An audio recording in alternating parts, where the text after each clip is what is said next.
Kalahi mo, WXR, Wagas Mandin. Broadcasting live from Calapan City. This is the FM radio of EDES Broadcast Group Incorporated. This is Kalahi DWXR 101.7 FM. Proud member of KBP. Kapisanan ng mga broadcaster ng Pilipinas. Disclaimer, ang mga pahayag, komento, pananaw o opinyon ng anchor at mga panauhin sa programang ito ay hindi opisyal o personal na pahayag, pananaw o opinyon ng DWXR 101.7 FM at sa management and staff ng himpilang ito. Disclaimer. The views and opinions expressed in this program are those of the speakers and do not necessarily reflect the views or positions of DWXR 101.7 FM management and staff. Narito na ang makabagong uri ng balitaan at talakayan sa radyo. Balita at talakayan. Balita at talakayan. Hihimay ng mga isya, talakay ng mga maiinit na usapin. Maglalahad. Punto por punto. Balita at talakayan. Tambalan, Sandy Soriano at Dom Lago. Alas 12 ng tanghali. Lunes, Miyerkules at Biyernes, kasabay ng inyong tanghalian. Balita at talakayan. Dito lang sa himpilan ng DWXR 101.7 Kalahi mo FM. Balita at talakayan. Ayun, partner ha. At muli, magandang hapon po sa lahat ng nakikinig at sumusubaybay sa programang Balita at Talakayan. At syempre, bago tayo magtuloy-tuloy, ay nandito po yung ating partner. Papakilala po muna. Magandang araw po sa lahat ng mga nakikinig sa ating programang Balita at Talakayan kasamang Sandy. Oo. At syempre, ang programa po ito ay maririnig nyo lang po yan dito sa radyo, sa DWXR Kalahi FM. At meron din po kami sa hanapin nyo po yung Facebook page ng 101.7 Kalahi FM. Meron po dyan, mapapanood nyo din. Ganun din po sa YouTube. Nandun din po yung programang Balita at Talakayan. Kung gusto nyo pong subaybayan, kung hindi nyo po napakinig ngayong live na ito, pwede po ninyong tingnan doon yung aming programa. Partner, medyo lumamig na naman yung panahon ngayon. Mukhang ang sinasabi ng Pag-asa ay meron na namang mga pagulang darating. So hindi pa rin talaga, akala ko tag-init na eh. Medyo kasi alam mo yung yung panahon talaga ng taglamig, hindi naman talaga Disyembre. Which is ang common na nararanasan natin from January hanggang February yan. Yung tawag dito, yung malamig na panahon, di ba? Tingnan mo, laging tinataon kasi yung Pinagbenga Festival sa Baguio. Yan yung taon na malamig eh.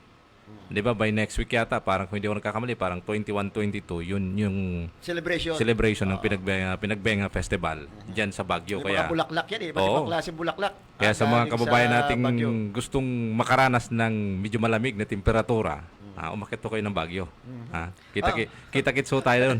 Kaya lang, partner, pagka ganyang talagang yung festival na yan, ang ginanap diyan, sobrang traffic diyan. Oo. At talagang mukhang kung ikay magbabakasyon, hindi ka rin mag-i-enjoy, yun nga lang, partner, talagang masasaksihan mo yung iba't ibang kaayusan ng mga bulaklak doon. Tsaka hindi advisable yung magdala ka ng sasakyan para mamasyal doon, di ba? Maglalakad ka lang, partner. Mostly naglalakad na yung mga turista na mga pupunta dyan sa Baguio na yan. Alam mo, napakalaki ng malaki yung naitutulong sa turismo ng Baguio City. Pagka sa tuwing ginaganap itong Pinagbenga Festival. Walang brownout kasi doon, partner. Oo.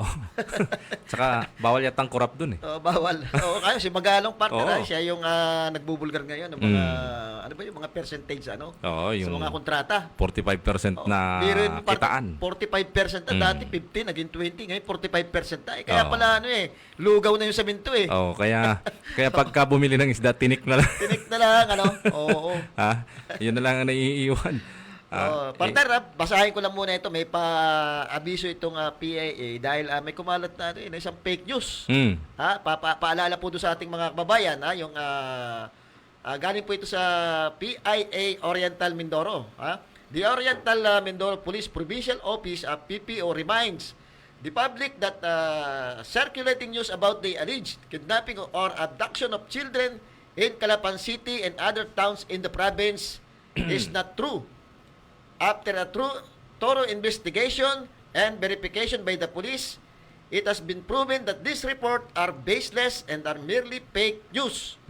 The PPO is reminding the public not to spread false information in order to avoid causing fear and anxiety among the majority. Yan, ha. Kaya wag po kayong basta maniniwala. Minsan nagkalat talaga ang fake news niya sa social media eh. Alam mo, ito national ito itong ganitong issue. Hindi lang natin alam kung ito ay may katotohanan sa ibang lugar kasi ang ginagawa daw diyan, ay kinukuha yung mga internal organ ng mga bata, pero kailangan, sabi nga namin, imposible yun kasi kung sa ban mo kukunin yan, kailangan may mga equipment ka dyan, may mga doktor talagang eksperto bago mo makuha yung mga internal organ niya kasi binebenta.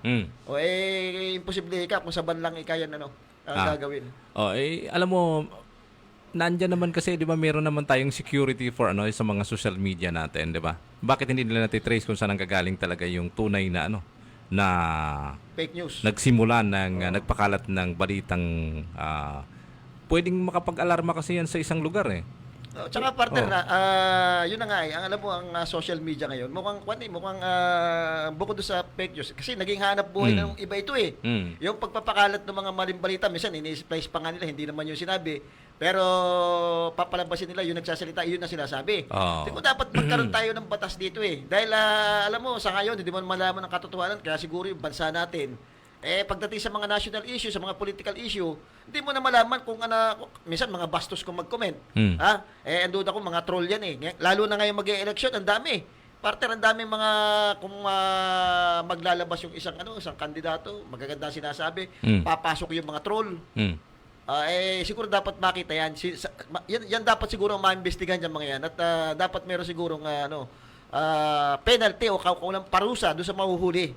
Pagkaroon ng ngipin diyan dahil ang tao litong-lito na diyan sa sa mga fake news na yan. At saka alam mo sa hanay ng PNP, meron silang budget, nandiyan pumapasok yung intelligence fund nila eh.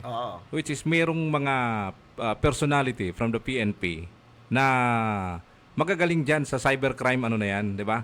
At saka meron silang gadget na pwede ma-detect. Halimbawa, kasi katulad nung may sinesearch sila isang wanted sa isang area. Once na nag-text yan o anuman na information na nilabas niya, matitrace siya eh. Yung IP address ba? Meron silang mga dyan, meron silang mga tawag dito, may mga magagaling sila dyan na programmer o sino man yung mga technicians nila ng mga sa hanay ng PNP na natitrace nila. Meron silang application Mayroon nakapagkwento sa akin ng so bakit hindi nila natitrace yan? Baka kulang partner sa yan lagi ang katuwiran ng ahensya ng ating gobyerno. Pag inireklamo mo doon, sasabihin kulang sila sa funds, kulang sila sa sa mga tao para gawin yung ganung bagay, yung pagsubaybay. Kasi partner, talaga naman totoo may nakapagkwento sa akin. Pagka yung talagang meron kang ititrace na minsan may mga death threat, may mga may mga nagmumura sa iyo, kayang i-trace dahil alam nila kung saan nanggagaling yung yung kumbaga saan tumigil yung yung tao na nagte-text na kung saan lugar. So, kung sa bahay yun, mati-trace. Kaya lang, siyempre, yung iba, magagaling na rin diyan. Nililigaw nila kumbaga, iba-iba sila ng lugar. Pero it is ang kasi, di ba, meron tayong SIM card registration. Partner yan Stricto yung SIM card registration. Kailangan ng mukha ng isang tao, kailangan ng fingerprint ng isang tao na, which is, yung picture, yung, di ba, yung sa mata. Kailangan mong kumurap doon, di ba, bago... Napakahigpit partner nung unang itutupad dyan. Di ba, yung SIM card registration. So, bakit hindi natitrace yan? Partner, parang hindi nga, isipin mo, parang nakuha lang yung mga information ng ating mga kababayan dyan sa SIM registration. Wala, bagsak hindi naging matagumpay Diyan nagagalit yung makakaliwa Oo. Di ba? Kasi nga, kung talagang sa mabuti mo namang gagawin yung SIM registration, at kung talagang patas yan, wala namang problema. Kumbaga, ayan ang nangyayari, parang kinuha mo yung mga detalye ng isang ang nga ng iba, duda ng iba, baka nagamit pa ito doon sa mga mga politika, nakuha yung mga number. Para pagdating doon sa mga campaign, ite-text siya mga yan. Parang makapagkampanya pa sila. Wala partner eh. Wala nang nangyari doon sa sa SIM registration yan eh. O, tsaka Lalong dumami yung pwede ka lalong magpalit dumami. pati ng dapat isang SIM lang talagang pwedeng authorized na gagamitin per network dapat, 'di ba? Nangyayari kasi pwede ka magpalit ng SIM card tapon mo na ulit yung dati mo, register ka na panibago. Dapat yan pag binigyan ka ng isang parang T-number natin which is yan talaga yung Yun na. identification number mo. Yan na yung identification. Oo, hindi ka na pwede magpalit-palit pa. Di ba? Naalala ko partner, anong unang lumabas nga yan. Di ba yung cellphone, unang lumabas yan, hindi ka basta-basta magkakaroon ng cellphone. Ang lalaki ng cellphone doon, nakatanda mo mga Motorola. Yan ay nire-register dyan mga yan. Oo. Sa NTC, hindi ka basta bibigyan ng mga ganyang mga gamit.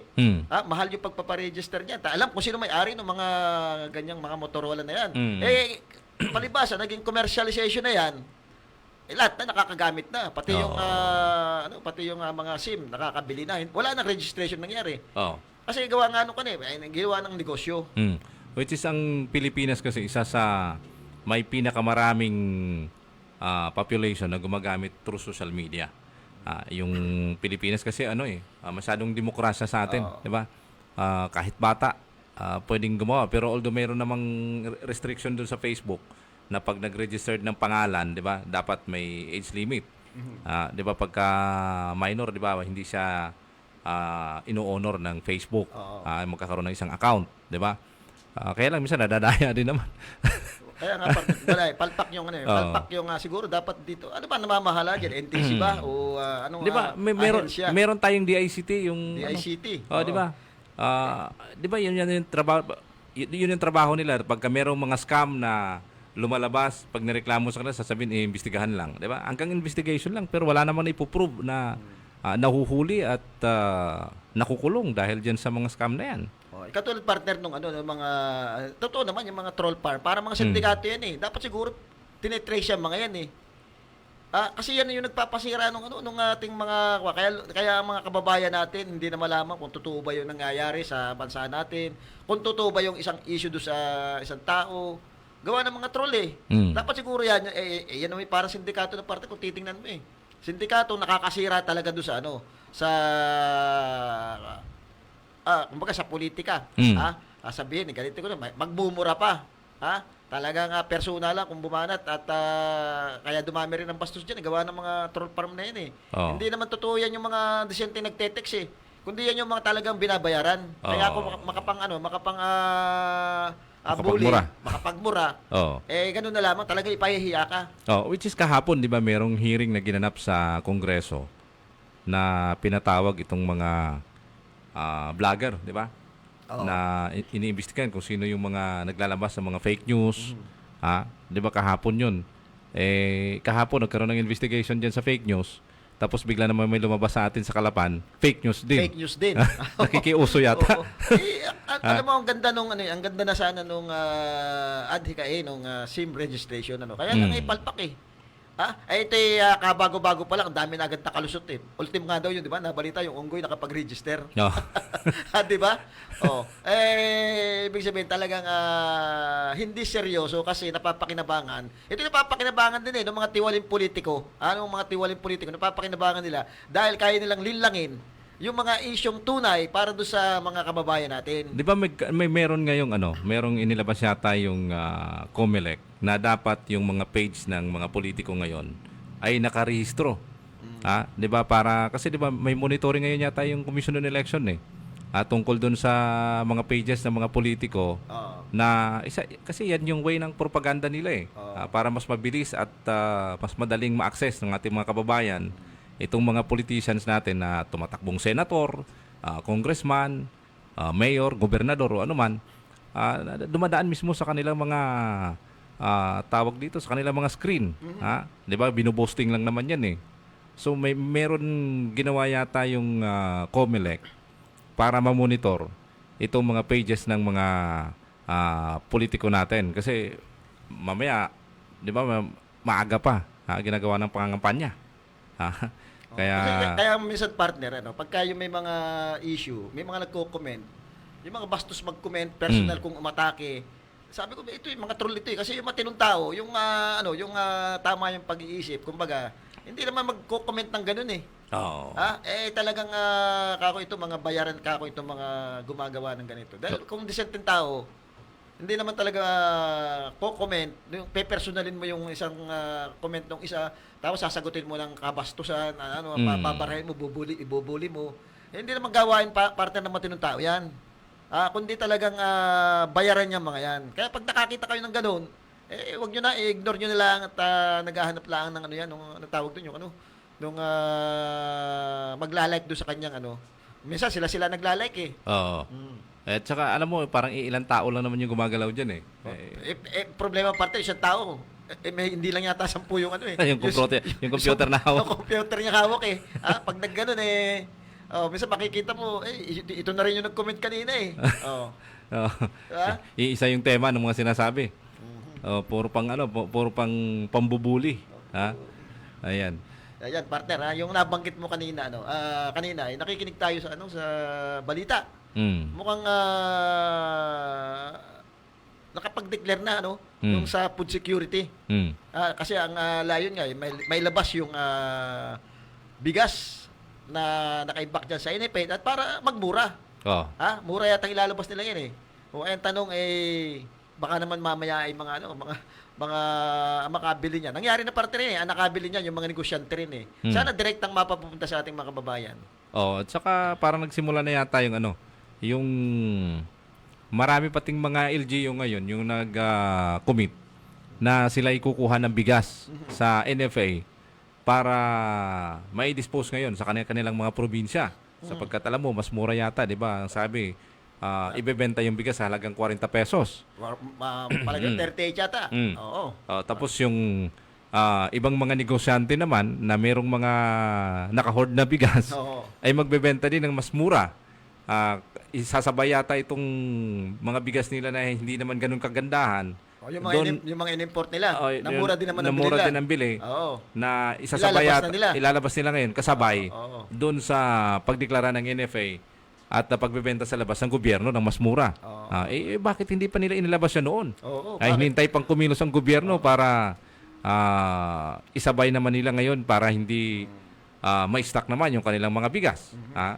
Alam mo naman yung mga negosyante natin minsan, sana naman naisip din nila yung kapakanan ng ating mga consumer, di ba? Hindi lang yung para para sa kanilang bulsa. Hindi lang.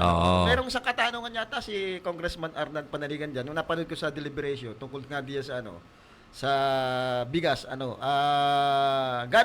kung gaano daw kadami ba talaga ilalabas na bigas ng NFA. Maganda rin tanong yun eh. Kasi para ma-monitor mo eh. Mamaya baka nga naman iba-iba na rin yung yung sasabihin mong NFA, may mga imported din na kasama. Sa bagay, mura. Mura, ibibigay 38 yata. Actually ngayon, di ba, may mga umaani na ngayon ng mga kababayan tayo.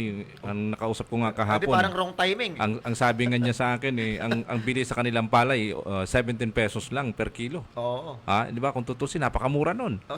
Ikumpara mo ngayon sa presyo ng bigas ng mga local rice natin, nasa 58 pesos per kilo. Babagsak na naman itong ating local farmers. Which is na mahina daw ang ngayon, yung ani. Sapagkat maraming dumaan na kalamidad, di ba? Binaha. Di ba yung sterlis na hangin, malakas yan eh. Once na yung palay mo ay bumubunga at nahahanginan ng ganung kalakas, malaki kasi yung chance na bababa yung ani niya. Hindi, mag-i-import na naman.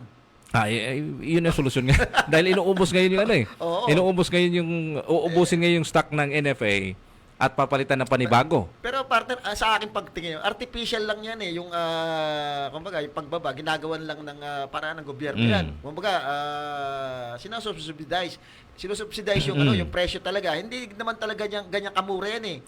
Kaya mura, ay may subsidize yung, yung gobyerno natin. Ang pinakamaganda siguro, balikan talaga natin yung issue na yung pagpapaunlad talaga ng agrikultura natin, yung palakasin natin. Yung ani. Doon lang talaga yun, yung ani kasi pagka ganyan nangyayari sa atin yan, import lang talaga tayo ng import eh. So dapat talaga ang focus do sa sa pagpaparami nung ani nung ating mga local farmers. At mangyayari lang yun talaga kung talaga susuportahan ng gobyerno yung ating mga magsasaka. In fairness naman doon sa DA, meron silang mga projects na ganun. Meron silang mga programa na talagang nakakatulong sa ating mga magsasaka. Ang problema nito, minsan, yung pag-i-implement sa baba. Dahil yung tawag dito, yung sistema ng programa, maayos eh. Yung layunin ng programa, matulungan yung mga farmers natin, lahat. Ang problema minsan, di ba, sabi nga, yung mga subsidy na binibigay ng mga abono, binhi, mostly marami tayong mga farmers na umaaryendo lang ng mga palayan. Minsan, tumigil na yung pag-aaryendo nila ng isang bukirin. Nagpapalit sila ngayon, lumipat na naman sa kabila. Nawawala yung pangalan nila sa database ng Department of Agriculture sapagkat hindi naman yata yearly yung pagsasagawa ng DA para para tawag dito, para ilista lahat yung mga magsasaka. Yung iba diyan, nawawala yung pangalan nila, tapos yung iba diyan bago lang silang nagsasaka, hindi sila ngayon nakakatanggap. Tapos yung mga dati na wala na silang palayan, sila yung nakakatanggap ngayon. So ibig sabihin, hindi nakakarating ng mas akma. Yung mga hindi na nagsasaka na nakakatanggap, anong ginagawa? Binebenta. Binebenta si abono. Siguro doon pa rin doon pa rin talaga babalik yan na pagka ang gobyerno yung sumuporta, hindi mo lang basta ibinibigay yung suportang ibinibigay. Kumbaga, dapat talagang nasusubaybayan yung programa. Pamula doon sa simula hanggang sa makatapos makaani sila, dapat tinututukan talaga yan. May mga technician, kung may mga binibigay tayong mga abono, itinuturo kung paano gagamitin, hanggang sa makita kung tagumpay ba yung resulta ng isang programa. Kasi nangyayari, partner, yung may programa ng gobyerno, bibigay nila basta sa ganyan, pera, o kaya, sabi, ayuda. Pagka natanggap ng isang magsasakayan, hindi naman niya alam kung paano gagamitin yan. Magagastos kung saan yan. Ang iba pa dyan, maaaring na pagsusugan. Ngayon, kung yan ay talagang natututukan ng ating gobyerno, hindi yung basta ibibigay lang. Talagang tutok yung pagsuporta. Hindi lang doon sa sasabihin natin sa mga makabagong teknolohiya. Iba na ngayon ang pagsasaka Talagang scientific kung makikita mo sa ibang bansa huling-huli tayo So dapat diyan ibibigay din ng tama sa kanila yung mga ganyan. At nasusubaybayan hanggang sa makita natin kung papaano, kung lumakas ba yung ani nila. Naging matagumpay ba yung programa. Alam mo, isa pa sa nakakaapekto dyan sa nakikita ko sapagkat malimit, nasa field tayo ng mga magsasaka. Nandyan tayo sa agriculture sector ng pagtatrabaho. Malimit na nakikita ko kasama sa katulad nito yung Esterlis, di ba? Yung ganitong klaseng amihan. Nakakaapekto ngayon sa pagsasaka, bumababa minsan yung kanilang ani, nasisira yung palayan. Bakit hindi turuan ngayon ng Department of Agriculture na baguhin yung sistema ng pagtatanim? Na dapat hindi tatama tayo sa ganitong panahon. Imbis na aani tayo ng panahon ng Marso o kaya Abril, bakit hindi natin ngayon i-delay ng konti?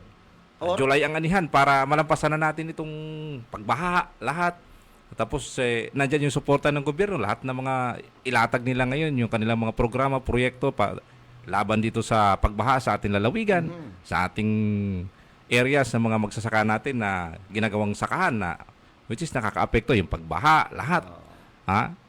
Yun nga, partner, tama yung sinasabi mo, na minsan yung sa panahon. Dito kailangan yung mga eksperto nating technician kung paano sila tuturuan. Baka mamaya merong mga variety pwede sa ganung panahon. Na pwede nilang yun ang itanim.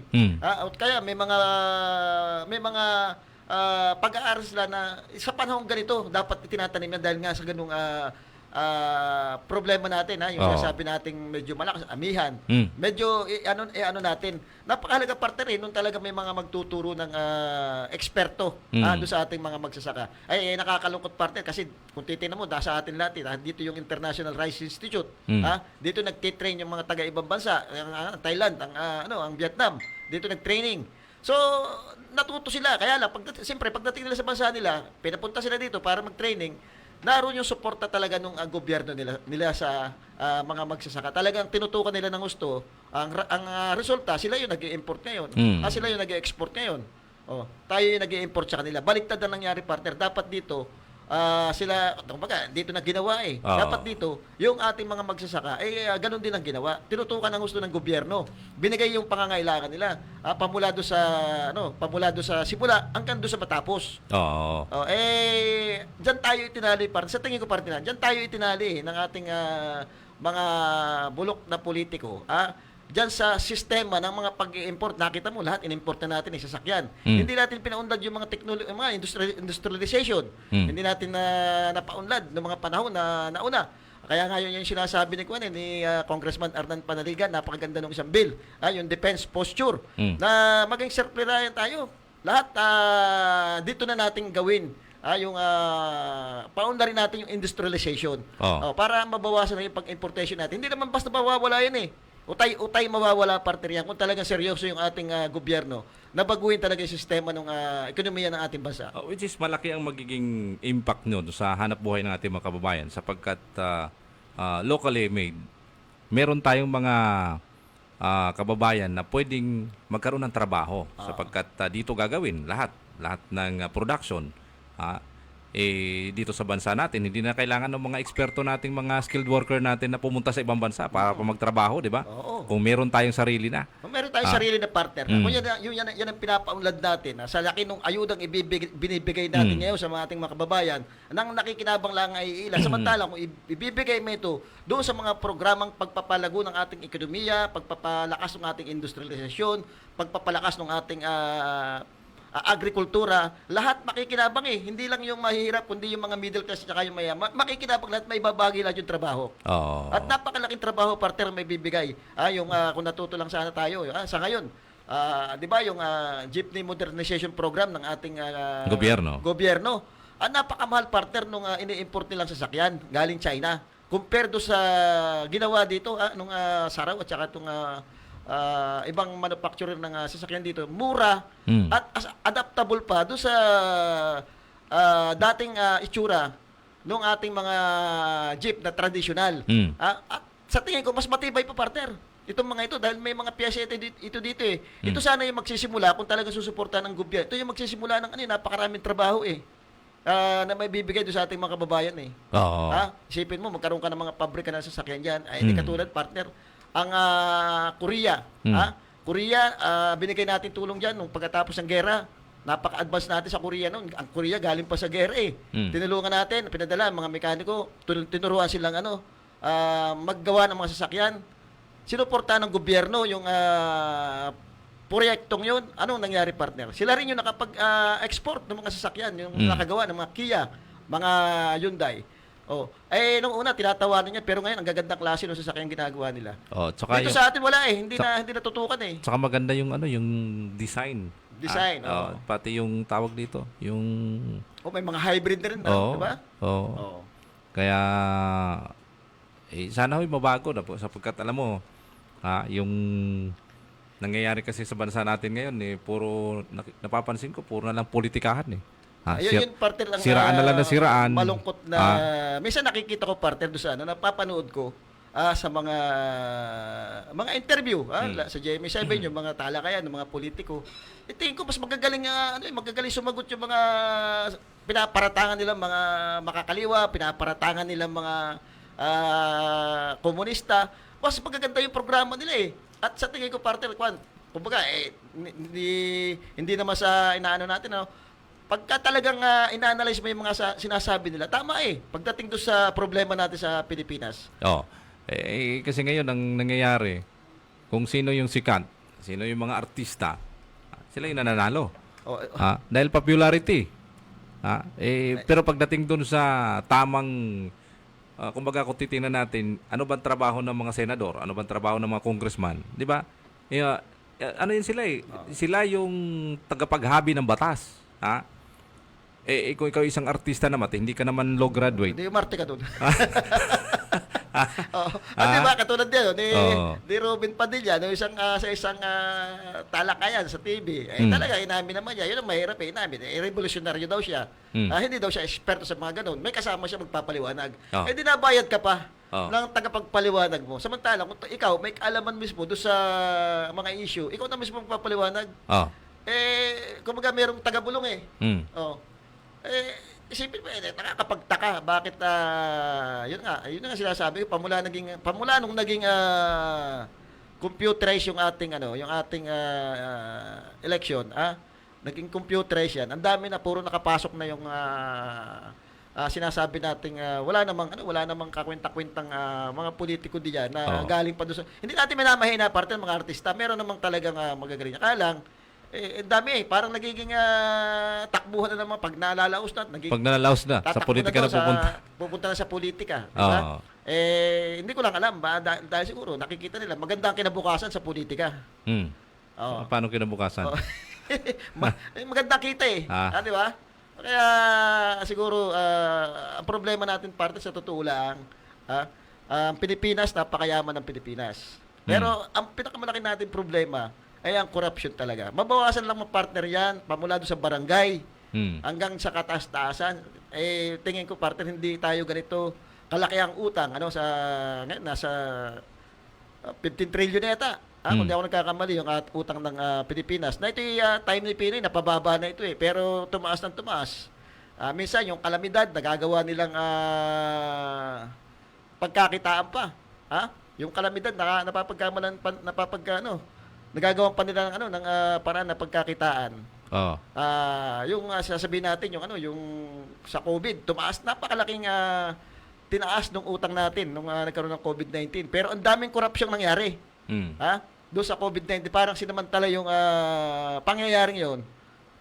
Para naman makapagnakaw yung mga tiwaling politiko, partner. Pero wala naman kasing naipuprove At wala naman nakukulong. Parang yan parang... ang problema kasi, puro investigasyon lang naman sa Senate hearing, sa Congress. Wala namang wala naman talagang nakukulong pa At saka wala pa napuputunayan, di ba? Meron nga nag-propose na na ibita yung mga korap. Walang boboto pa rin doon, maniwala ka sa akin. Hindi, pero kung ako boboto ako dahil alam ko namang mananalo hindi ka naman congressman. Hindi, mananalo ako Kumbaga, kunyari, boto mo. Alam mo namang hindi boboto yung iba Hindi ba, kunyari, hindi magmumukha pang ikay Baka nga yung nag-propose nun nag-aagam-agam din. Baka ikaw maano to Baka ikaw ma-approve. Mapapasama pa ikaw dito. Partner, walang pagdating sa mga politiko na nakaupo ngayon, pagka ito'y hindi o kaya labag sa interest nila, hindi nila iboboto. Yung political dynasty, partner, tingnan mo yung political dynasty. Yan hindi may patupad. Dahil puro sila, 80% ng mga politiko sa Pilipinas, merong political dynasty. Paano mo ipatutupad yan? Sasabihin nila, anti-dynasty sila. Pero bakit hindi may patupad? Baka nag-aantay ng dynasty. Sa pag-aaral, partner, talaga namang pagka isang pamilya nag-aari sa probinsya, sa pag-aaral, talagang napakahirap ng probinsya. Hindi siya maunlad na probinsya. Ano ba yung mga halimbawa ng dynasty yan na sinasabi mo? For example, partner, dito sa atin sa probinsya, sa Oriental Mindoro, makikita mo may tumatakbo dito magkapatid. Makikita mo magpipinsan. Makikita mo isang pamilya. Mag-asawa. Mag-asawa. Iyan ay partner hindi maganda sa isang probinsya o kaya national na sila yung kumbaga hawak na nila yung politika sa isang lugar. Pero sa kabilang banda, pwedeng mangyari kasi yung dynasty kung ang isa sa kanilang mga pamilya, yung bawat pamilya sa kanila na bilang isang naging politiko ay nakakapag-perform at mga mahuhusay na napapaunlad ng kanyang lugar, nakakatulong sa kanyang mga kababayan. Kumbaga, nakikita yung kanyang performance. Pwede kaya samang sandiyan kasi kung nagiging choice naman ng tao, nananalo naman sila. Okay yon kung tanggap ng sambayanan yung mga ganong sistema sapagkat may nagagawa Iba yung dynasty na bulsa lang nilang pinapairal nila. Pero alam mo, partner, base sa pag-aaral talagang pag ito'y ang isang lugar hinawakan ng isang political dynasty, karamihan talaga minimal yung sinasabi mong nakakagawa ng maganda para sa kanila. Pero usually talaga mahirap na lugar ang isang bayan na pinamumunuan ng political dynasty. Kasi parang sa isang barangay, partner.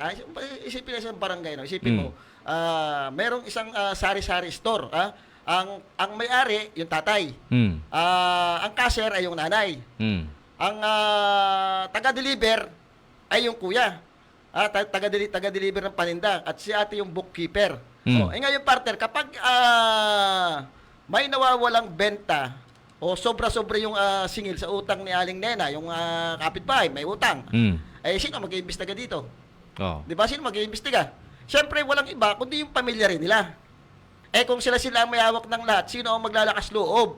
Magsabi na may mali. Wala, kasi lahat nagtutulungan para itago yung kapalpakan. Ganun usually nangyayari dyan eh. Kailangan, yung sasabihin mo na, kaya katulad yung sinasabi ng isang politiko na yung last term, sinasabi niya itong huling termino gusto kong may patupad lahat yung aking mga proyekto para sa Oriental Mindoro.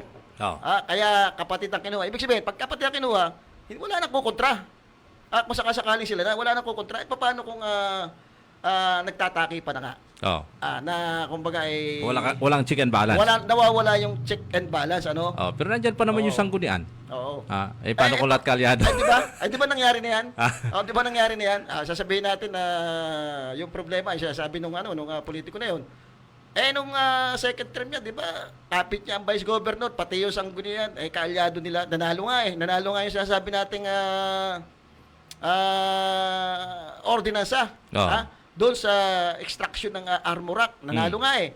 So, puro kaalyado niya nung second, puro kaalyado na sana naipatupad na noon. Lahat ng magagandang programa. Yung katulad ng power supply natin, di ba? Dapat naayos na eh. Kasi puro magkakalyado na sila eh. Kumbaga, pwede na nilang gawa ng paraan. Yung mga ganong problema, hindi naman nangyari partner. Parang yung problema, hanggang ngayon nananatili yung problema natin sa power supply. Which is, in fairness naman doon sa mga namumuno, nagagawa naman talaga sila kahit papano. Impra. Yung tawag dito.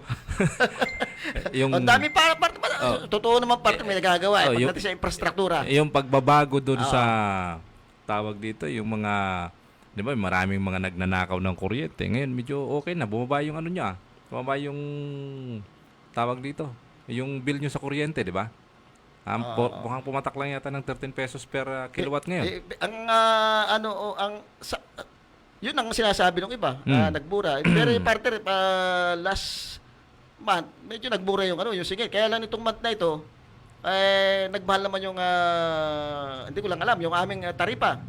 Nagmahal. Sabi ko para baka nilalaro lang yung yung presyo pamumurahin mo tapos pag masabing mura. Which is dapat tapos pagdating naman meron dapat mahal. Paliwanag kasi yan kasama Sandy. Halimbawa, bumaba ngayon yung presyo ng natin ng per kilowatt natin. Ito yung dahilan.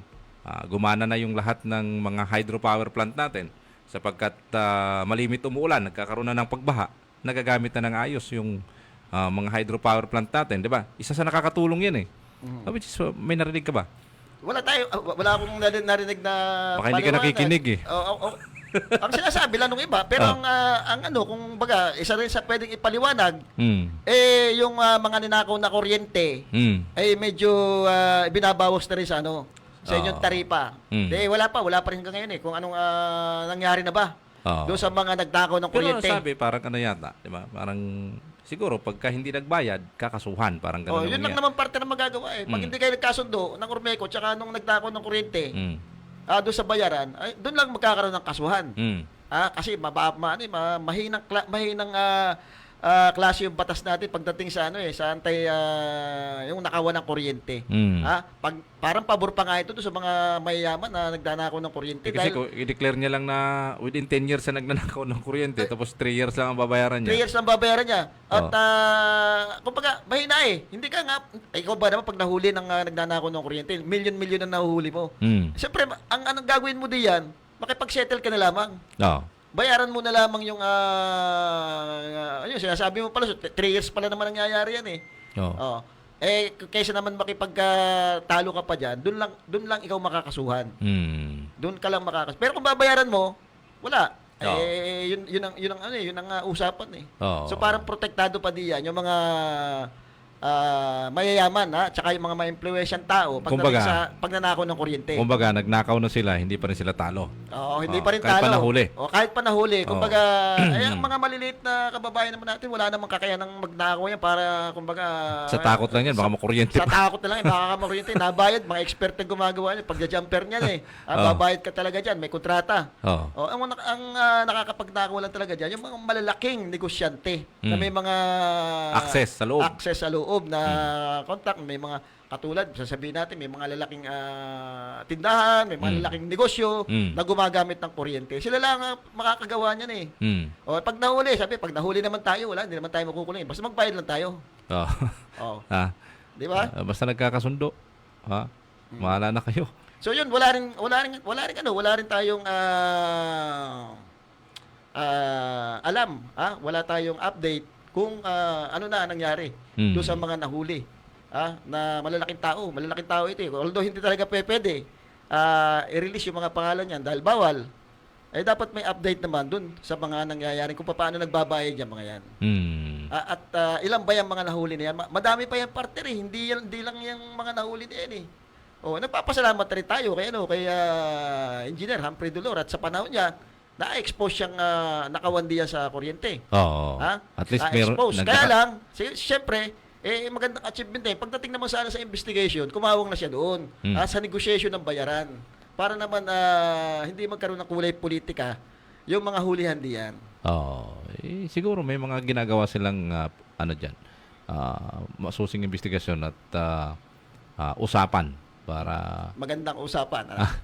Pati ka lang, partner nakatutok pala sa programa natin si kapatid na Chris Diharo, si parang Ronald Bula, mga pare, kape daw tayo. Si Madam Lynn Cabral, nakatutok din sa programa natin.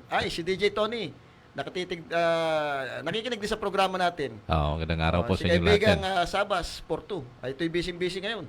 Nakikinig din sa programa natin. Magandang araw sa iyo. Siyempre, itong ating kaibigang Pogi-Pogi, si parang Edwin, nakatutok sa ating programa ngayon, partner. Ayan. Yung yung isa sa mga pinagbasihan kasi ng DTI, kaya nag-declare ng food emergency yung Department of Agriculture ay yung presyo ng bigas na talagang nung 2023 na talagang sunod-sunod, hindi talaga bumaba eh. Dire-diretso. Hanggang ngayon mataas pa. Bumaba man ng konti hanggang sa 'di ba nagkaroon ng pagrevisan ng ng Rice Tarification Act. Inamyendahan. Inamyendahan. Hanggang sa ngayon, para wala naman nangyari, mataas pa rin. Wala naman talaga nangyari, partner. Talaga namang hanggang ngayon na naamyendahan. Although, bago-bago pa lang naamyendahan yan eh. Di ba, kung matatandaan mo, yung ating Rice Tarification Law, kaya inakda yan, ang may author niyan, Senadora Cynthia Villar. Ang sabi noon, panahon ni Pangulong Duterte, sabi noon, para magmura ang bigas. Diyan sa Rice Tarification Law na yan. Pero hindi nangyari, partner. Bumaha ng mga imported na bigas. Mura ang pagkakabili nila. Hindi rin nagmura. Balita ko pa nga meron tayong nakakwentong isa dito sa Mindoro, may mga gilingan, malalaking gilingan. Na pag nagdala daw ng bigas diyan sa Metro Manila, galing dito, pagbalik yung mga bigas pa rin ang dala. Sa nakakapagtaka, bakit bigas pa rin ang dala ng mga ito? Siguro baka nire-repack. Pinapalabas na commercial rice din. Baka imported yun. Yung pagbalik. Yun yung mga imported na murang bili nila. Na nire-repack dito at ibinebenta sigurong commercial. Kaya hindi naging matagumpay yung Rice Tarification Law na sinabatas. At ito nga, 'di ba? Nakita natin ito yung isa sinulong ni ni Congressman Arnan Panaligan, pangako niya na paamyendahan niya yung Rice Tarification Law. Naamyendahan at kine-question nga niya kumbaga sinasabi niya na sa DA na yung mga armas nakagawa ng mga batas. Bakit ganun pa rin? Yung ating bigas hindi namura. Binaba na yung taripa ng mga imported na bigas, pero bakit hindi pa rin namura yung yung ating bigas? 'Di ba sabi nila lalagyan yata ng MRF yung yung maximum tawag doon yung presyo Yung maximum retail price, MRP, Oo. ang bigas. Kahit lagi mo partner pag hindi na bumababa eh. Di ba? Wala, puro maximum lang eh. Pero di ba? dapat kasi diyan yung yung direct monitoring ng DTI, which is sila ang pwedeng sa manita. Overpriced na yan. Magkano bang puhunan mo dyan? Di ba? Dapat kasi, nandyan yung batas eh. Yung sa nagpapatupad dapat, medyo may pangil din. Kasi nandyan na yung batas para sa kanila eh. Ang problema partner, sasabihin na naman nila, wala kaming tao para mag-ikot. Yeah. Ang dami naman partner niya sa palengke. Pwede namang umikot yan doon sa mga pag talagang titingnan ng DTI yung presyo. Ang problema, pag may reklamo lang, uma-action yung mga yan. Minsan, pag may reklamo ka nga, matagal din yung yung action nila. Dapat talaga mahigpit yung pagpapatupad diyan ng batas. Tingnan mo, nag-declare na ng National Food Security, National Food Security, tawag dito, emergency. Pero tataas yata yung presyo naman ng tinapay. Sabi ni yung mga sardinas, tataas na naman, di ba? Ano ba to? Parang niloloko na tayo eh. Ibinaba nyo nga, nagkaroon nga ng mandatory na ibaba yung presyo ng bigas. Pero yung mga dilata at saka yung tinapay na isa sa pangunahing kinakain din natin mga kababayan, mga Pinoy. Di ba? Tataas na naman yung presyo. So baliwala din yung yung pagbaba ng presyo ng bigas kasamang sandi kasi ang ibinaba ng presyo ng bigas na binili mo doon, ibibili mo naman ngayon ng dilata na mas mahal. Parang partner diyan, yung issue ngayon na itataas yung sahod pero itataas mo sahod mo pero yung presyo ng mga bilin tinataas mo din naman. So parang doon din napupunta. Di ba? Masabi lang na mataas. Masabi lang na itinaas pero sabay taas naman ng mga bilihin partner. Ayan. Oy, batiin ko lang partner yung tumatakbong mayor ngayon, si Action agad congressman, dating congressman at ngayon tumatakbong Mayor Doyle Leachon. Ito'y talagang kung makikita mo partner, maraming natutuwa. Kung sakasakali makakabalik si Mayor Doyle Leachon dahil kita nila nung ito'y nanungkulan, 2 termino, ang laki ng ibinago ng Calapan City. Talaga yung mga proyekto na andyan, napapakinabangan. Yung ating City College, yung ating orange card, bagamat nag-iba-iba na ng kulay yan, yung konsepto niyan ay galing doon kay kay Mayor Doyle Leachon nung siya ay nanunungkulan pa. Kaya ngayon ang laking tulong na ibibigay niyan sa health. Nadagdagan pa partner yung yung mga benepisyo diyan nung si Mayor Arnan Panaligan talagang mas pinag-ayos yan at hanggang ngayon nakikita mo yung mga programa ni Mayor Arnan. Yun ang kagandahan kay Congressman Arnan Panaligan. Alam niya yung prioridad na pangangailangan ng ating mga kababayan. Pagdating sa health, yung health partner, pumunta ka doon sa opisina niya, lahat pinagbibigyan diyan. Ultimo yung taga Second District na papagbigyan diyan pag humihingi ng tulong, walang tinatangi diyan. At napakalaki ng binibigay. Na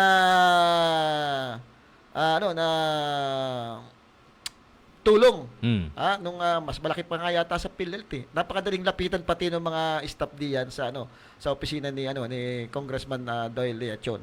At kita na yun talaga ang dapat maging prioridad ng isang namumuno.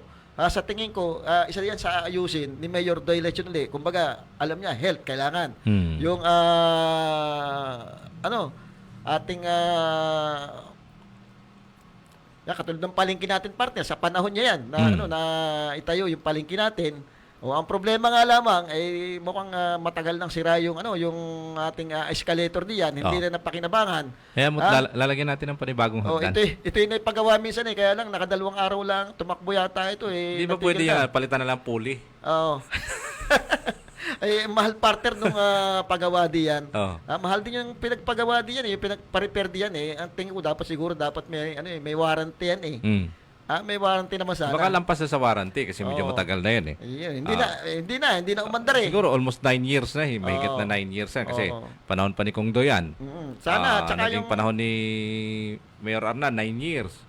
Siguro mga 16 or 20 years na yung na yan, edad nung tawag diyan ng escalator. So kailangan siguro palitan yan. Hindi na lang yung tapal bulkasil yung gagawin. Siguro mas maganda kung pinalitan na sana yan. Palitan ng bago yan. Kung sino naman yung sila naman yung nasa posisyon ngayon. Kumbaga wag na yung tapal sinasabi ni tapal kabayo. Caribor na gamot kabayo, tapal kabayo. isipin mo, ang laki ng ginagastos mo dyan kada repair. Mm. Tapos baka ilang araw din lang na 4, wala pa 1 linggo, titigil. Mm. Sayang naman yung pera ng ating mga kababayan. Oo. Isa yan siguro sa uunahing i-rehab ni ni Alam mo, Mayor minsan Donnie. okay lang din na hindi gumagana yung ano dyan eh. Oo. Yung tawag dito, yung escalator dyan. Kasi nakakatamad bumili ng karne sa taas. Mahal eh. Mahal. Oo. Oo. Magkano ba? 480. Oo. Ang kilo ng karne na baboy. Ako minsan Kahit naman sa baba, ganun. minsan nga partner medyo natawa ako diyan eh. Ganun din yung presyo eh. Alam mo pa, natawa ako Ha? diyan Natawa ako diyan sa escalator Oo. na yun eh. Alam mo bakit? Sabi, nung minsan paakit ako diyan yung packet eh hindi naandar. Mm. At ang naandar yung pababa. Sabi ko, baliktad. Dapat bakit ang Hindi kasi mas advantage yung pababa kasi may bit-bit ka na. Kasi yung packet wala ka pang bit-bit eh. Kaya so okay yung pababa. Baka daw pati ma-slide ka. Pero nakakagulat yung national issue na yun yung yung presyo ng karne ng baboy. Nabuti na lang Pero ka sa... dito sa ating parte, pinapayagan yung frozen na. Ang frozen yata, mga imported yan eh. Pero maliit na lang yung diferensya eh. Ha? Yung frozen yata parang nasa 390 ang kilo. Mura parte. Hindi tayo nagko-commercial doon sa dahil mura daw yung mga karne dyan eh. Ewan ko lang. Hindi ko lang alam. Yung baka galing China. Baka mamaya, sabihin nagpo-promote tayo. Tadaan ka doon mamaya. Pero talagang pero kung ako bibili, mas gusto ko po yung yung fresh na siyempre yung mga galing sa atin. Kasi yung mga frozen kasi although parehas din naman ang lasa, pero mas iba yung kumakain kayo ng fresh, 'di ba? Na bagong katay at iba yung sariling atin eh. Kilala mo yung lasa ng baboy natin, 'di ba? Which is ang pinagtataka naman ng mga kababayan natin kasi naiikot ko lahat halos ng probinsya.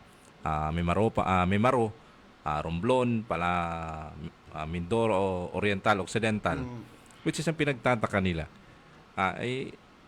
Alam mo yung presyo ng karni sa Occidental mas mura eh. Mas mura. Alam mo kung bakit? Kasi doon sa kanila, pinayagan ni Governor Gadiano na pumasok yung mga biyahero ng baboy, which is inopen niya. Kasi sabi niya, wala naman tayong puprotektahan na eh. Basta meron kasing permit eh yung yung RAS, yung tinatawag yung parang damay-damay na. Hindi sa damay-damay kasi may permit naman yung yung mga biyahero eh. Ibig sabihin malinis yung kanila. Malinis naman lahat yan, may permit yan na negative siya sa ASF. At saka pili yung pinanggagalingan ng baboy, may permit kasi. Which is pagdating diyan, yung lahat ng kakatayang baboy ay doon talaga sa slaughter. Hindi pwedeng sa backyard lang, bawal. Kung gusto niyo magtinda ng karne, ng baboy at mag-import sa Occidental, kakatayin lahat yan sa tamang proseso. Doon talaga sa required na kanilang slaughterhouse. Sa atin, pinagbawalan eh. Ba't kaya pinagbawal ni Governor? Anong dahilan? Meron ka bang idea? Siguro, pinoprotektahan pa yung mga baboy nating ilang ulo pa ba yung tira? Baka naman partner, Pero yung dyan mas pinapapasok yung mga imported. Yung mga frozen. Mga frozen. Hindi natin alam kung ano yung reason nila. Kasi tahimik eh. Tahimik pagdating sa issue ng ASF. Hindi na natin alam kung anong eh. Sabi nga nung mga... kumbaga, kung pwede na ba talagang papasukin, dapat dito yung yung karne ng baboy. Wala tayong balita eh. Hanggang bawal pa. Hindi ka kasi pinapatahog. Hindi kaya tayo pupunta. Kasi alam mo yung totoo niyan, ang sinasabi ng mga kababayan natin, ano pa bang poprotektahan natin? Tinamaan na tayo eh. Which is inopen nyo noon na tayo ay... Saka parang tahimik nga yan. Wala ba tayong sakit ng ASF noon? Binuksan nyo yung pintuan natin para pumasok yung mga biyahero na which is infected na sila sa kabila. Parang sinabotahe. Ngayon na wala na tayong poprotektahan, kukunti na yung population ng baboy, tapos tumataas yung presyo. Bakit hindi natin papasukin ngayon? Tsaka bakit pinapapasok ang imported? Bakit hindi papasukin yung Ganon din naman nun, di ba? Tsaka dapat mas nakakatulong ka kasi parehas nyo yung yan. Baka may nagninegosyo ng frozen Baka may usapan. May usapan. Hindi natin alam. Wala tayo sinasabi. Kasi, parang nakakapagtaka na walang masyadong balita na nga dyan tungkol dyan sa kung bakit yung mga frozen meat ay yun ang pinapapasok. Bakit yung mga buhay na may mga clearance naman, bakit hindi pwede papasukin? Diba? Hindi natin alam. Kasi alam mo na mas nakakapekto ngayon. Pero sa kabilang banda, sabi ng mga kaibigan at mga racer naman natin sa broiler kasi nag-convert yung mga kababayan nating mga magbababoy into mostly ang ginagamit nila yung feeds ko. Oo.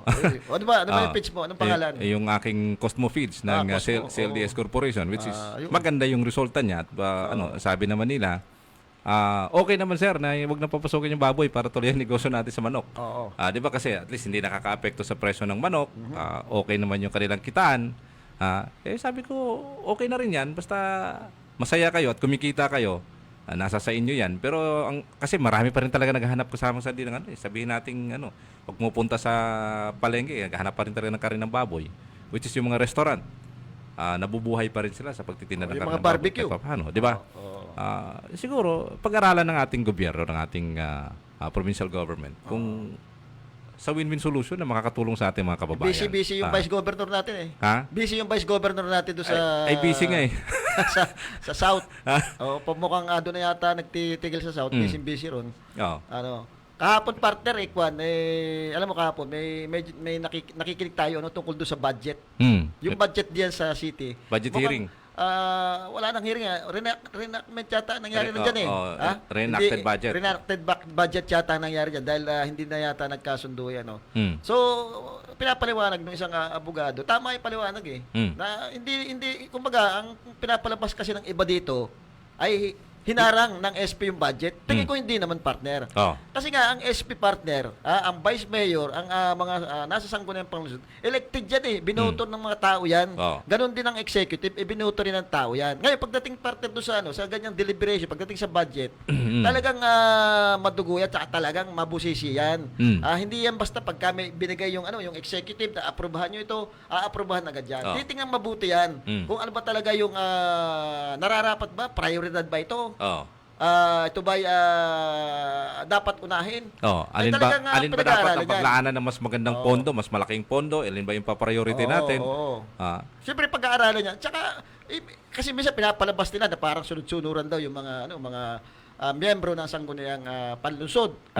Napupolitika daw. Hindi napupolitika yan kasi laging may kanya-kanyang kaisipan yan. Isipin mo, abogado yung iba dyan, negosyante yung iba dyan, tapos ang pag-aaral yan. Hindi ko itataya, partner ko nakaupo dyan, hindi ko itataya yung aking panalo. Yung tiwala sa akin ng tao. Kung susunod lang ako basta-basta kung kani-kanino. Unang-una, si Vice Mayor Bim ay kaalyado dati yan ng ating mayora. Si Attorney Goko kalyado rin ni Mayora yan. Hindi basta kukontra yan kung nakikita nilang tama yung pagkakaayos ng sinasabing budget. Ibig sabihin, may nakikita silang hindi dapat, may nakikita silang na mas may pa-priority. Mas may pa-priority.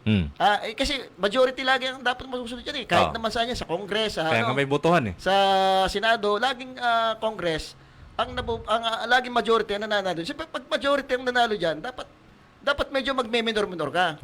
Makipag-negotiate ka uli, kung hindi payagan, hayaan mo yung majority rules. Yung majority rules kasi nag-iisa ka na eh. Kahit sabihin mo, rights mo yun eh. Yung pinag-aralan nyo na maraming utak. Maraming nag-aaral yun. Tsaka tingin ko, hindi basta-basta mo pwedeng paikutin yan kahit sino. Yung mga taong nakaupo diyan, elected yan, may kanya-kanyang pinoprotektahan yan. Na mga boto nila ng tiwala ng tao hindi nila basta isusugal yan. Na susunod ka lang doon sa vice mayor o kaya kung kani-kanino. At saka ang kapangyarihan ng vice mayor is to approve nung majority vote na kung anong napag-usapan, di ba? Siya lang yung tagapukpok ng Gaybel para siya yung nasa gitna partner. Kung nagkaroon ng botohan, siya yung tiebreaker. Kung nanalo talaga yung majority, bakit sasabihin mo? Doon papasok yung sasabihin mo na porque may political party, porque may sasabihin mo na kalyado. Kalyado yan. Sila nga dati magkakalyado eh. Wala namang intention mag-mayor si Vice Bim. Para paikutin niya yung sangguniang panglungsod. At saka, sa tingin mo ba, ikaw miyembro ng sangguniang panglungsod, susunod ka lang na susunod? Ano mapapala mo doon? Masisira ka sa tao dahil pinagkatiwalaan ka. Itataya mo ba sa susunod na eleksyon na yung tiwala ng tao sinira mo? Budget ang pinag-uusapan dyan. Kailangan protektahan mo ang pera ng taong bayan. Ngayon, kung sasabihin may mali, di taong bayan na titingin ngayon at sila rin yung hahatol doon sa ginawa nila. Pero kung sasabihin mo na ito yung mga sunod-sunuran, abay, napakababa na naman ang tingin mo dito sa sa mga Konsehal. Mga konsyal at saka sa mga vice mayor na yan. Oo. Ginawa lang nila yung kanilang katungkulan. Kung ano yung nararapat. Majority, nanalo eh. Kung baka sa butuan, majority. Oo. Alam mo, minsan, yung mga nagko-comment, yun lang yung kanilang komento. Medyo natatawa nga ako yun yung kanilang opinion. Dinilid nila yung isang, doon sa ganun, para palabasing, alam mo naman, abogado, hindi mo pwedeng kunin yan. Hindi mo pwedeng paikutin yan. Alam nila kung saan talaga yung tama. Oo. Which is kung ano yung tama at anong ginawa na tamang hakbang. Sapagkat tutusin sa pag-ano kasi ng pondo, wala namang politika dyan eh. Labas ang politika dyan eh. Kasi once na ina-approve nyo yung isang pondo, meron kayong ipaprioritize, meron kayong dapat unahin. Ano bang pupundahan ng mas malaki? Health ba? Health. Education? Yan ang mga importante. Health, education, trabaho. Kasi once na makapag-create ng trabaho yan, baka siguro, kung ayuda yan, ibibigay mo lang, dapat, alam mo kasi sa ayuda, hindi tayo kontra niya. Kaya lang, mas maganda siguro kung yung ayuda may bibigay sa magandang proyekto na makikinabangan lahat, hindi lang yung sa isang sektor. Oo. Alam mo katulad nung AKAP, 'di ba, yung mga kapos kapos ang kita, 'di ba, yung mga ganun. Pagdating kasi do sa sa LGU, doon nagbabago 'yan eh. Pero yung 'di ba kita mo doon sa budget hearing, tinatanong nasaan yung data nyo.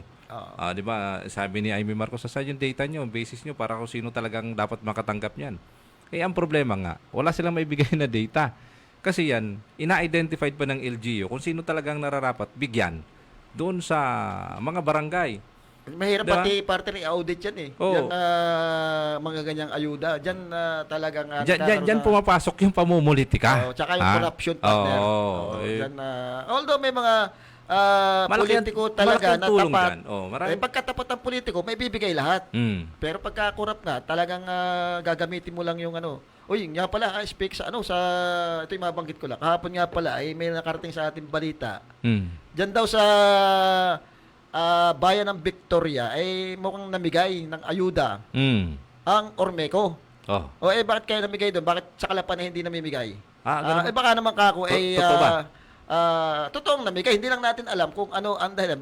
Baka naman kako, mamaya kaya namimigay, nagagamit ng isang kandidato ang pamimigay ng ayuda. Baka lang. Sana kung magandang intensyon na, sa Kalapan mamigay din sila. Bakit sa Victoria? Pare-pares lang ng mga di ba? Sana hindi nagagamit ng mga politiko yung ayuda, yung kooperatiba diyan sa sa pamimigay ng ayuda diyan sa bayan ng Victoria. May budget ba sila for ayuda? Maganda 'yun. May nakarating sa ating balita ibig sabihin may budget. May budget. May budget nga pambigay sa mga piyestahan. Pero nakakapagtaka bakit ngayon lang mag-eleksyon dapat sa Kalapan din meron. Matagal pang eleksyon, February pa lang. Wala pang kampanyahan ng national. Pero maraming pagdating sa ayuda, ang daming napormang politiko. Di ba? Ang dami, meron nga diyan mga hindi pa elected, hindi pa kumbaga nakikisakay lang do sa mga politiko. Kandidato pa lamang unang kandidato pa lang naando sa sa pamimigay ng ayuda alam mo may mga napapansin ako mga politiko which is I don't know kung tama ba yung ginagawa nila. Na halimbawa, ikaw ay ang baluarte mo pa lang ay halimbawa, within the city ka pa lang, tumakbo ka ngayon na mas higher position. Tapos kakarating ka na sa ibang bayan, kakabit ka ng tarpaulin mo. Okay ba yan? May butante ka ba naman? Di ba? Di ba? Kahit siguro hindi naman tayo bobo para sabihin hindi maagang pangangampanya yon, di ba? Ano kaya tingin ng COMELEC? Hindi ko kasi malaman kung ano talaga yung guidelines talaga na tagal November pa talaga makikita mo na naman yung mga tarpaulin Pero ang sasabihin okay lang siguro yung tarpaulin kasi papakilala promotion yan Pero wala pa nagagawan din ng paraan katulad ng isasabihin yung GOB kukup na sa ganun. Wala problema yun kasi ano yan kumbaga pinag-aralan may mga abogado yung mga yan para bago nila ilagay which is hindi yan madadali ng COMELEC. Pero yung ikaw mismo personal, umiikot ka, kasama mo siguro, hindi mo naman dadalhin yung private car mo doon. Siyempre, government ano pa rin ang daladala mo. Government vehicle. Nakakarating ka doon sa ibang bayan, kakabit ka ng tarpaulin mo. Yan ang tawag doon. Ha? Oo, Di just, ba yun yung misuse of fund? Oo. Diba? Kasi ginagamit mo yung sasakyan ng gobyerno, nagkakabit ka ng tarpaulin mo. gasolina. Di ba? Sana masilip ng COMELEC yan, di ba? Dahil may mga nakikita tayo. Tapos government vehicle, ano? Oh, diba? Red plate. Hiya ka Bawal naman. yun, parang Yung mga ganun. parang minsan na Huwag nyo na iboto yan. last election. Mga ganun sistema nila. Di Yung ba? nangyari dyan sa isang barangay na ang ginagamit ay, sa pangangampanya ay, government vehicle. Oo. Medyo napicturean yata yan. Oo. Ayan, overtime. Okay, partner, babatiin ko lang si Konsyal at tumatakbong Mayor Popong Ortega dyan sa bayan ng Victoria. Ayan, Talagang kitang-kita natin, napakasipag nitong taong ito. At mapapagkatiwalaan, partner. Talagang pagdating sa mga serbisyo, walang illegal ito eh. Oo. Walang illegal sa katawan ito eh. Mm. Kumbaga, ayaw niya yan. Lalo na. Ang mahalaga doon kasi transparent doon yung sa ating mga kababayan. Kababayan, dyan sa bayan ng Victoria, matuto tayo. Hindi porke, maganda rin sa talakayan pa rin sa susunod yung pamimigay ng pera ng mga politiko. Lahat naman namimigay yan. Hindi naman natin Saan ba meron? Kaya lang, talagang yung iba, kapos, yung iba, napakalaki ng budget. Hindi natin alam kung saan galing yung mga budget ng mga yan. Oo. Oy, wala na ako kaming oras. Maraming salamat po sa inyong ginawang pagsubaybay. Tumlago po. Magandang araw sa inyo lahat. Yes, at muli po, abangan nyo ang aming programa sa susunod na episode. Biyernes po yun. Maraming salamat po. Sandy Soriano, inyo nakasama.